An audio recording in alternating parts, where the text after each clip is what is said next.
Alright, so my social paradigm is functionalism, and my theory is the stratification theory. Social stratification is a system by which society categorizes people and ranks them by hierarchy. It is in every society normally categorized by caste or open systems. A caste system, the most prevalent example would probably be back in Europe when people were normally born into estates or social classes like the nobles, the clerks, and the commoners. They're separated into classes because the commoners barely had enough income to ever make it past the nobles because they had to pay all the taxes, or all the money that they didn't pay in taxes, they owed money to the local lords, and the nobles had more money. They had the divine right also, which just made them higher up in the social class.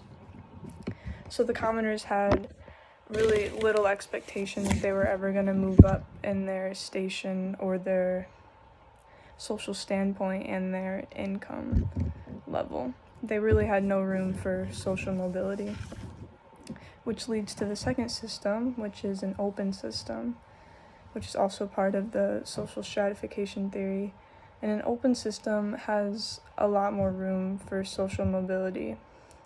This system is based on the Davis-Moore thesis in 1945, and this thesis explains that the society gives greater rewards to jobs that are more important to society. So, for example, a doctor makes more money than, say, a gardener or a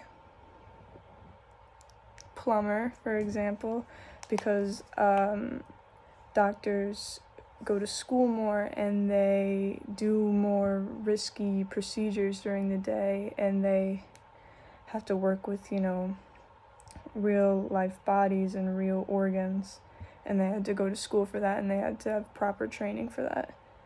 Whereas, say, a janitor, which is a better example, doesn't have to go for as much school, and they don't get as great of a reward, which in this case would be their income level. They don't make as much money. And this ties into the functionalism paradigm because it is the more important of a job, the more proper functioning of a society, and the more society rewards or promotes you for the functioning of society, because without doctors, society wouldn't be properly functioning. But the dysfunction that arises in this system is that not all important jobs have high pay. For example, a garbage man. We need garbage men to get everything cleaned up. If we didn't have any garbage men, then it would be chaotic and there would be trash everywhere. So even though they don't make as much, they are still in high demand. And the same goes the other way. Like, a celebrity gets paid a great amount of money for doing sometimes virtually nothing. If you think about the Kardashians or Duck Dynasty, they don't really do as much as, say, a teacher or a professor who teach these kids every day, and they make definitely not as much as a celebrity or an actor. However, even though that is the case, without unequal rewards, there would be no people that would do the important jobs, like to be a brain surgeon. You need someone that has that proper teaching and that deserves that money because they did that schooling. So that was some explanation into social stratification theory.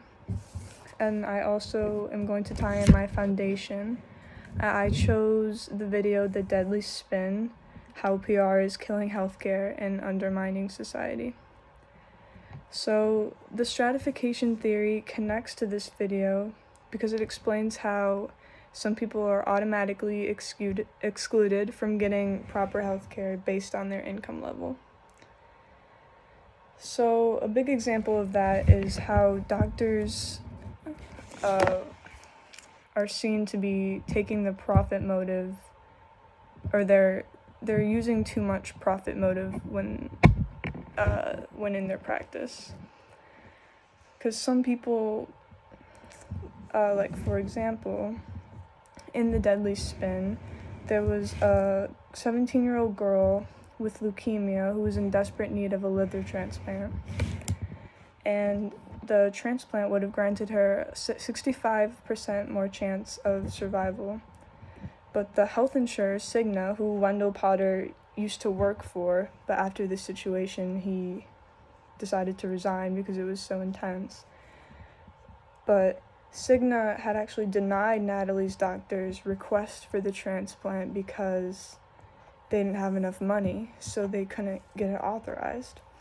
And so Natalie's parents, they started organizing rallies and making phone calls, and eventually they guilted Cigna into funding the surgery or the transplant.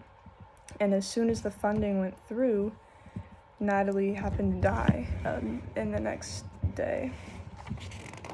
And that caused Wendell Potter to actually resign from his position.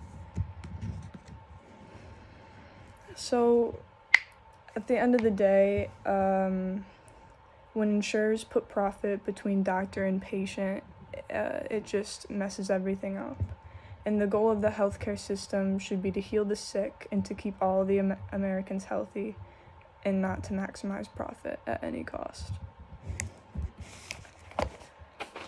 So that shows how my stratification theory and functionalism paradigm relate back to my universal healthcare foundation.